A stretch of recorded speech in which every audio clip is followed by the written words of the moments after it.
유엔 국제기구 등에서 네. 지금 이 성노동을 합법화를 요구하고 있다. 네. 즉 그 취지는 주로 성판매를 하는 분들이 주로 약자인 여성들이기 때문에 이걸 금지함으로써 여성들의 권익이 침해된다. 아마 이런 취지인 것 같습니다.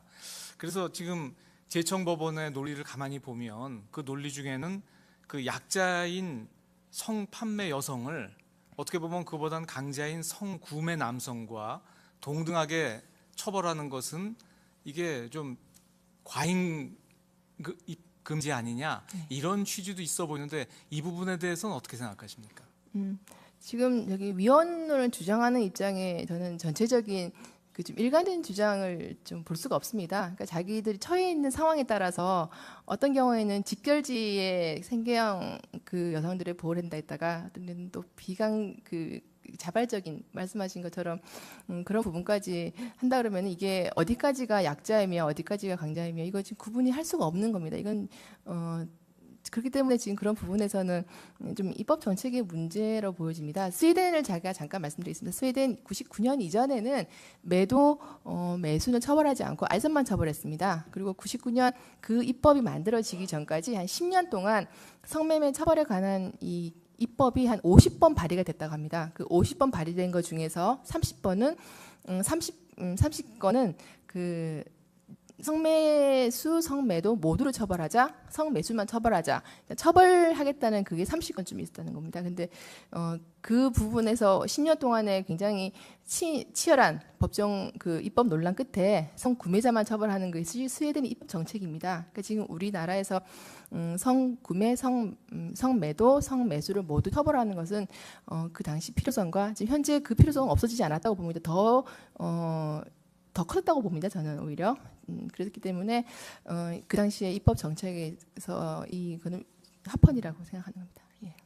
다시 말씀 여쭈면은 네. 지금 이 문제는 여성에 대한 성차별 문제가 아니다 이렇게 보시는 거군요. 예, 지금 이건 성차별 문제로 접근한다면은 지금 제청법원에서는 왜 동일한 법률을 넣고 성매매 여성만 이거를 주장하고 있습니까? 성매매 남성 부분도 당연히 지금 그 호스트바 이런 거 많다고 합니다. 많습니다. 근데 그 경우에서는 이거를 왜 주장하지 않는지 성매매 여성에 대해서 한정해서 지금 하는 걸로 저는 이해했습니다. 그러니까 지금 제청법원의 취지 자체가 오히려 평등권에 반하는 그런 거기 때문에 저는 이거를 여성 남녀 차별 이런 평등권의 문제로 보지는 않습니다.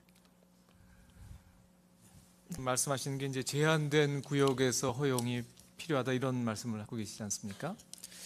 예, 그 이제 신청인이나 이런 여성들의 생각입니다. 예. 뭐 충분히 그런 주장하시는 게 충분히 이해는 되는데 이 법률적으로 따지고 들어가면요. 지금 아까 이제 변론에서도 말씀하셨습니다만 이 성매매 특히 성판매자를 형사처벌하는 것이 여러 가지 논거를 내셔서 이게 헌법에 어긋난다고 말씀하셨거든요. 예. 그렇다면 그것이 어떤 제한된 구역에서 성을 판매하는 것은 위헌이고 그 허용되지 않은 구역에서 판매하는 것을 처벌하는 것은 합헌이라는 그런 논거하고는 연결이 안 되는 거 아닙니까? 그걸 어떻게 설명하실 수가 있나요? 그러니까 즉 성판매가 위헌이라면 전부 위헌이 돼야 되는 것일 것 같은데 그거를 어떤 구역에서는 합헌이 되고 그 구역 밖에서는 위헌이 되는 그런 구별할 수 있는 그런 어떤 논리가 있습니까?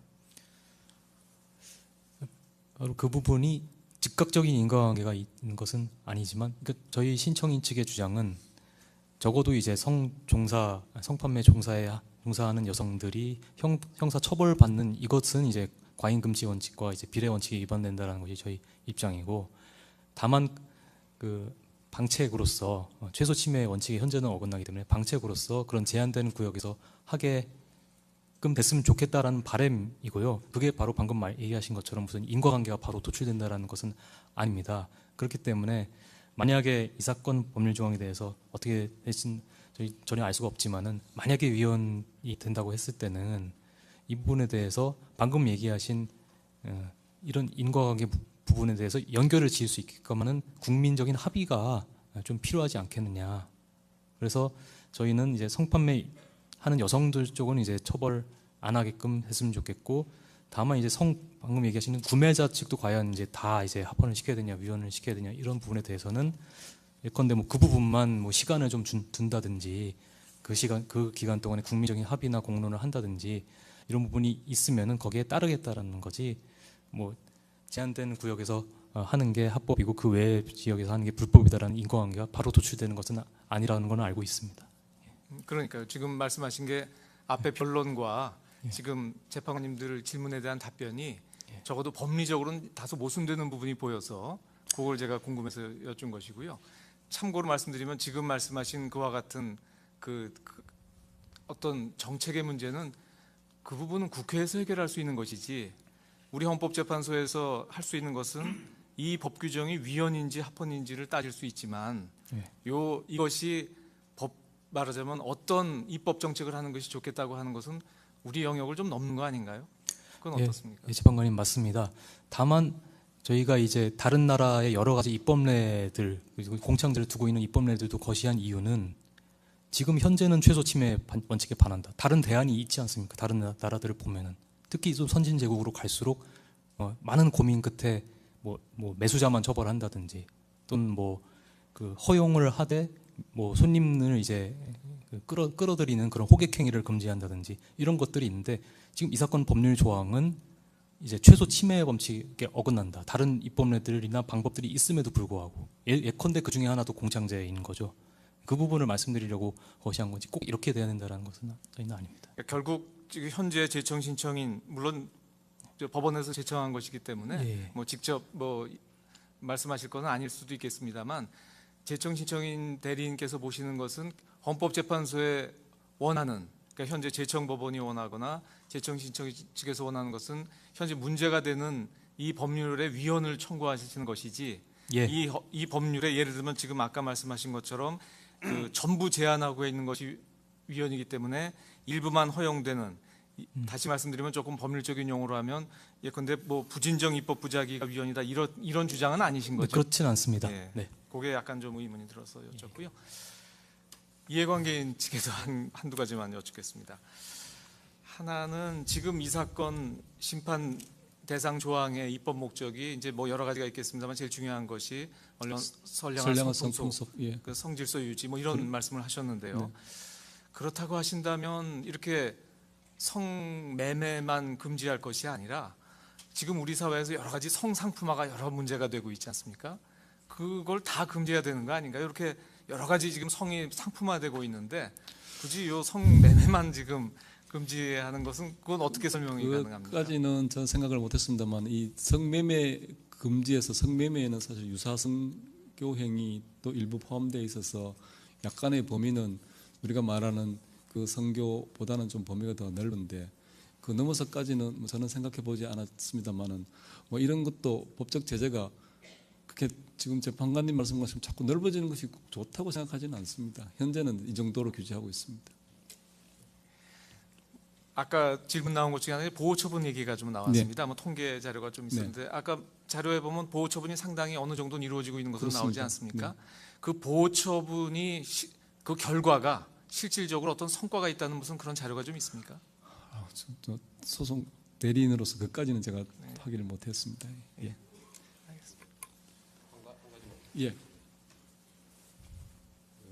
아까 뭐 건전한 성풍속 말씀을 많이 하셨던데 그것이 이제 이 법이 취지가 성매매를 근절한다 이렇게 되어 있고 그럼 성매매를 왜 근절을 해야 되느냐 이걸 이제 더 따져 올라가면 그 건전한 성풍속 뭐 이것을 해야 하는 것이기 때문에 뭐 그렇다면 이렇게 이제 쭉 논리가 전개가 되는 것 같아요. 그러면 여기서 건전한 성풍속이라는 게 그러면 예를 들어서 성을 금전으로 사서는 안 되는 거다. 이런 그 근본적으로 그런 생각, 국민들의 생각, 그 건전한 성에 관한 생각, 이것을 그 무너뜨릴 가능성이 있기 때문에 이것을 지키기 위해서 이렇게 보시는 건가요? 그 점이 좀 건전한 성풍속이 아주 추상적이어서 그러니까 뭘 말하는 건지. 제가 설명드렸던 것은 말씀하신 대로 건전한 성폭성 또는 선량한 성폭성이고 우리 헌법적 가치로 봤을 때는 우리 사회에서 성매매를 한다.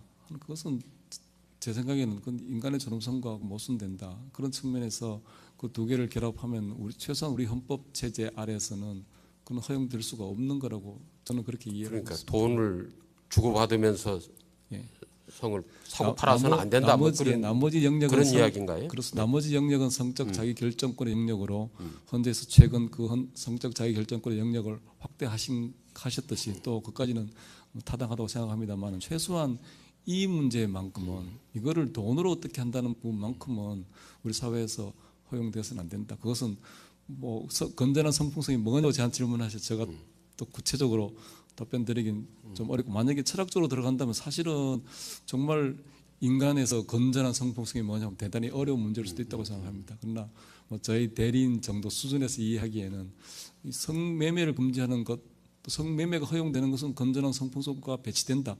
저는 그렇게 어렵지 않게 그 정도 결론 자연스럽게 이해가 되신다는 그렇다고 저는 생각합니다. 알겠습니다.